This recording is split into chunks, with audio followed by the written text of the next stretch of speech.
Once, a very long time ago, the kingdom of Britain was ruled by King Lear. He and his wife had 3 daughters named Goneril, Regan, and Cordelia. The queen died when their girls were all quite young, so Lear raised them by himself. He doted on them a huge amount. As King Lear grew old, he felt himself tiring. The business of ruling a kingdom was hard. He felt that he wanted to enjoy his last years by having fun with his friends rather than reigning. He decided he would retire and hand his responsibilities to his daughters, splitting the kingdom into 3 so they could each have a part. His daughters were quite grown up now. Goneril was married to the righteous Duke of Albany.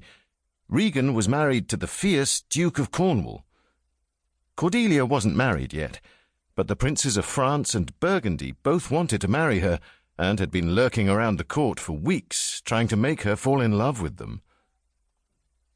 "Daughters, gather round me," King Lear commanded. "As I decide how to carve up my kingdom between you, tell me which of you loves me most. To that daughter I will give the biggest piece of land." Goneril spoke first, since she was the oldest. "Father, I love you more than words can say, more than eyesight or freedom, more than money, as much as life itself. I love you as much as a child ever loved her father." Cordelia watched her sister simpering before her father and felt disdainful. She knew Goneril wasn't speaking the truth. "Very well, my dear," King Lear said to Goneril. "You shall have all these lands here. The forests, the plains, the rivers, and meadows." He pointed at the map. Next, Regan spoke. "Father, I am made of the same stuff as Goneril. I love you just as much as she does, and more. I find that nothing in this whole world makes me happy except for you." "So you will have this share of the kingdom here." The king pointed to the map. "Just as big as Goneril's. Now, Cordelia, can you tell me that you love me just as much as your sisters do? Or more, perhaps? What do you have to say?" "Nothing, my lord," said Cordelia. The king was shocked. "You can't mean that." "Well, they're exaggerating, father," Cordelia cried. "If my sisters love you with all their hearts, how do they love their husbands? I love and obey you the way a daughter should. If I get married one day, half my love and care will have to go to my husband." "You won't have any of the kingdom," the king declared angrily. "I'll split it in 2 instead." The Earl of Kent, a long-time adviser of the king, tried to reason with him.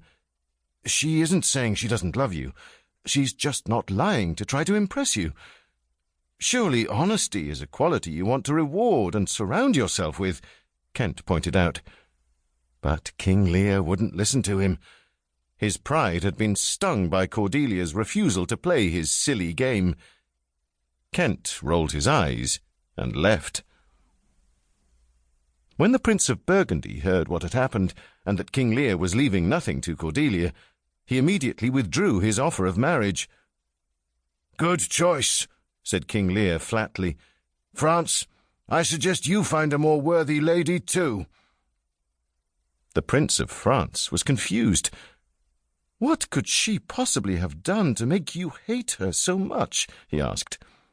"It's because I won't lie to flatter him," Cordelia broke in. "I'm not sorry for it, father." The king glared at her. "I'd rather you'd not been born rather than you displease me so." The Prince of France found himself liking Cordelia more by the second. "Well, I'd rather have an honest and good wife than a rich one. I can see how wonderful you are, even if your family can't. Cordelia, if you would like to come with me, we can go to France right now. I promise you a better life than this.